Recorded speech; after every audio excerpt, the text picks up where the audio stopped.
Well, they have a Jewish Dracula. Oh, what's his name? Sidney Applebaum. Okay.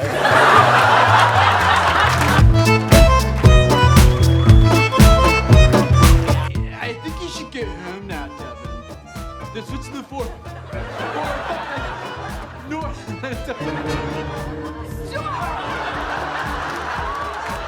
Just get on the chin and get out of here.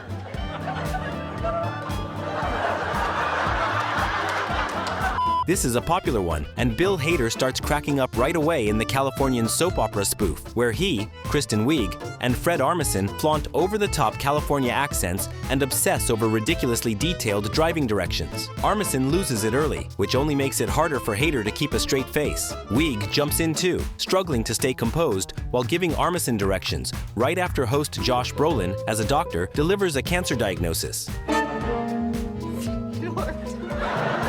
Look at that! You get jealous! I know a shortcut through Elsinkish. I would never find any person in this room except Carl. Oh no. He's just that good to me. So, Carl. Sorry, Carl. You gotta go. For real, you gotta go. Kevin Hart is known for making people laugh, but in this Barnes and Noble firing sketch, he is the one who just can't control himself. It starts off as a typical firing situation, where Hart does his best to say some ridiculous lines without losing it. However, he is unable to keep his cool and visibly breaks character when Carl, played by Tim Robinson, pops up and completely elevates the humor of the scene. Niff and Donna also can be seen making grins which shows that nobody was really in control of their funny bones here. That's where the popcorn hearts. Back to the drawing board. Okay. The man with the gray shirt and exposed gums. Sir.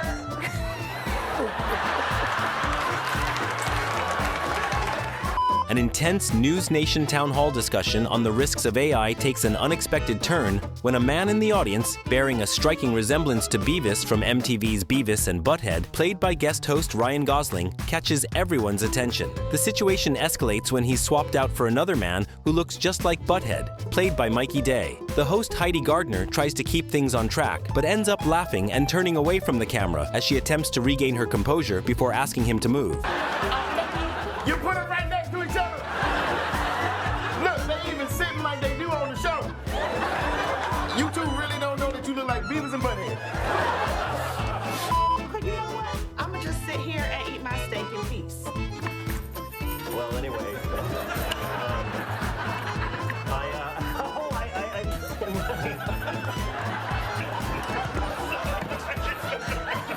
It just brings it inside. Ego Nwodim is outrageously funny in this wild sketch, making host Pedro Pascal crack up as she aggressively saws through a steak she insisted be cooked extra, extra well done. I gotta cut you a piece of this steak. This steak is busting. Punky Johnson struggles to keep from laughing, and Bowen Yang completely breaks when Nwodim asks if people are upset because of the line, "We black." Is everything going all right? We've been getting some complaints. Oh, cause we black? According to Pedro Pascal, the sketch almost didn't make it to air after it fell flat during the dress rehearsal. From what I've heard, you're using your paper not for writing, but for rolling doobies.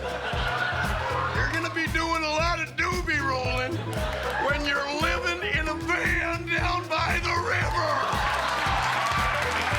Chris Farley portrays the unhinged motivational speaker Matt Foley, famously known for claiming he lives in a van down by the river.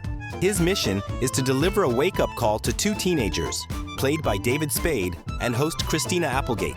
The result is one of Saturday Night Live's most iconic sketches, with Farley's over-the-top antics causing Spade and Applegate to break character and burst into laughter. Old Matt's gonna be your shadow. Here's you, here's Matt. There's you, there. Have you heard of Blackula, the Black Dracula? Yes. Well, they have a Jewish Dracula. Oh, what's his name? Sidney Applebaum. Okay. Sidney Applebaum? Jewish. Bill Hader's character, Stefan, is a fan favorite on SNL, known for frequently breaking character, often hiding his face to stifle laughter. As the quirky city correspondent on Weekend Update, Stefan's segments regularly went off the rails, like in this moment when he attempts to deliver Halloween advice for New York City tourists. At one point, he completely cracks up, burying his face in his hands as he loses control.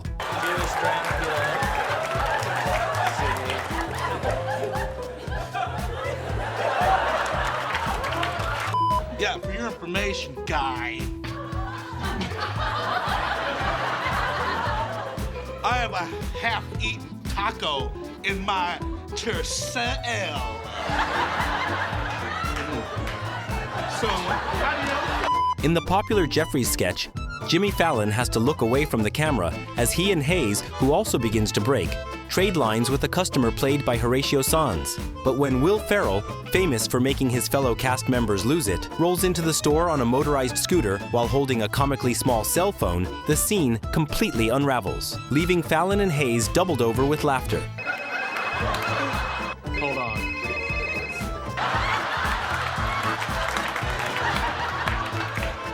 We're going to the Dolce & Gabbana show. How fast can you have your bags packed for Milan? His love for me was exceeded by his love for sweet wine and dog racing. So now I can turn my attention fully to my first love, archery. Dave. David. The sketch on the love ass begins calmly, but things start to unravel when Jimmy Fallon begins to crack after host Drew Barrymore delivers a heartfelt speech about her ex. Barrymore herself starts to smirk, and Rachel Dratch completely loses it while sharing a plate of food with Will Ferrell. It isn't long before Ferrell joins Dratch in a fit of laughter that ends up being bigger than the hot tub they're sitting in, and even Barrymore struggles to stay in character. Would you care to see my bed adorned with hibiscus petals and my photo of me? And hola, konnichiwa, hi. You guys hear about that train explosion in Northern Korea? But we may never know how many people perished.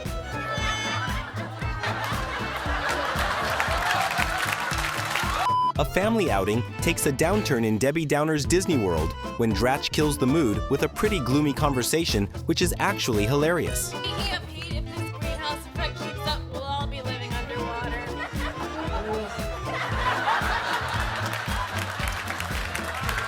Jimmy Fallon and Dratch struggle to keep from laughing. I can't have children. While Amy Poehler concentrates on her plate of food to stay composed. Before long, Sanz and host Lindsay Lohan jump into the scene, and further chaos follows. You know what, Debbie? You are totally ruining my trip to Disney. You're not too bright, are you, Fern? I mean, whatever your name was. You know, we all can't be brainy like Fern here. Extremely stupid people are discriminated against all the time. And I should know, and so should Fern, because we This one is taking it back to a classic Season 2 sketch, spotlighting a message from the Right to Extreme Stupidity League. Bergen bursts into laughter as she notes how Gilda Radner's Fern isn't the brightest, especially after Fern pours milk into her purse. Radner quickly joins in on the joke as well. As Radner turns to address the camera, Bergen can't contain her laughter either. All in all, it's a hilarious moment shared by two comedy legends. Each chicken looks as good as this one. That's a chicken man guarantee. If your mom likes chicken, you might like chicken. In Super Showcase spokesmodels, Maya Rudolph and Kristen Wiig play game show models with thick accents who have a hard time holding it together as they break the bad news to losing contestant Vanessa Bayer. Wiig completely loses it while trying to hype up some frozen chicken, and the chaos only escalates when she hops in a golf cart and crashes through a sign to close out the sketch. It's a mantle clock for your mantle by Glockenfrau. It's always time for Glockenfrau clocks.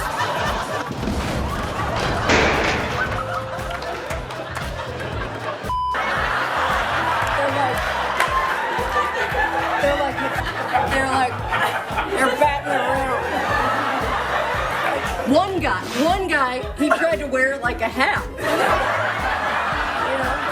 In the newest Close Encounter sketch, Kate McKinnon made a triumphant guest appearance, expertly setting her sights on breaking host Ryan Gosling. With impeccable timing and fearless delivery, she reenacted the alien's bizarre treatment of his private parts, determined to shatter his composure. And then one of those lunatics grabbed onto this thing, tried to hoist himself up. I said, "Careful, buddy. Last time I pulled on one that hard, cop changed his mind and did write me a ticket." A seasoned pro, McKinnon knew precisely how to push Gosling to the brink, and once the laughter started, she relentlessly fueled it. What followed was a legendary moment of live comedy, with Gosling helplessly doubled over in laughter for over a full minute. The Close Encounter series has always delivered, but this installment reached a new level of brilliance. They're sniffing it. You're not too bright, are you, Fern? I mean, whatever your name was. As a matter of fact, you're extremely stupid. Well, you're right, Fern. You know, and I'm proud of it. You know, we all can't be brainy like Fern here. In the extremely stupid sketch, Candice Bergen was meant to play the sharp, quick-witted counterpart to Gilda Radner's hilariously dim character, but in a twist of fate, Bergen kept fumbling her lines. Instead of derailing the scene, her slip-ups seamlessly amplified the sketch's absurdity, blurring the line between scripted comedy and spontaneous brilliance. What could have been a misstep turned into a perfectly chaotic, unforgettable moment that fit the sketch like it was meant to happen all along. For instance, I think that Bambi is a fish. You know, that reminds me of a little joke.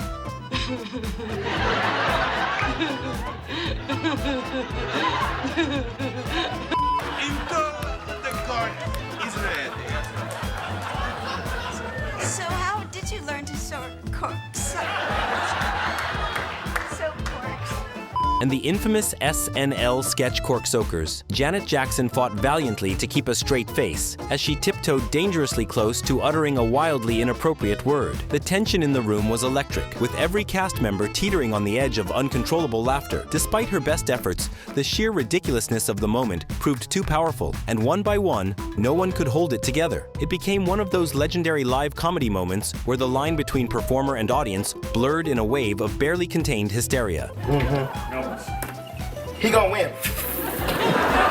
In Inside the Beltway, an already lively sketch took an unforgettable turn when Aidy Bryant's wardrobe person mistakenly strolled right onto the set mid-scene. The timing of the wardrobe change was off, but what could have been a disaster instantly transformed into comedy gold. Aidy completely unraveled, broke into uncontrollable laughter that she couldn't shake off. The sheer unexpectedness of the moment made it even funnier, and Aidy, ever the pro, fought through the rest of the sketch while barely holding it together. It was one of those beautiful, unscripted bursts of chaos that makes live comedy electric. Tom, Kathy, I'm Dr. Stephen Poop. I'm sorry there's absolutely nothing I can do for your son, but I can do the robot. That'll be $5,000. Good day to you both. The truth is, we misplaced your baby. In Dr. Beeman's office test results, the sketch took a gloriously unpredictable turn when Tim Meadows made an unannounced entrance, completely derailing the moment. Will Ferrell, tasked with delivering grim news, found himself powerless against the sudden wave of laughter that Meadows' appearance triggered. The tension between the scene's serious tone and the unexpected disruption created a perfect storm of hilarity, leaving Ferrell visibly struggling to keep it together. What was meant to be a somber moment exploded into live, unscripted comedy gold.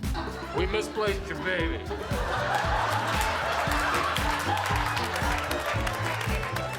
Like, share, and subscribe if you liked this clip, and let me know what you'd like to see next. Okay then, see you soon.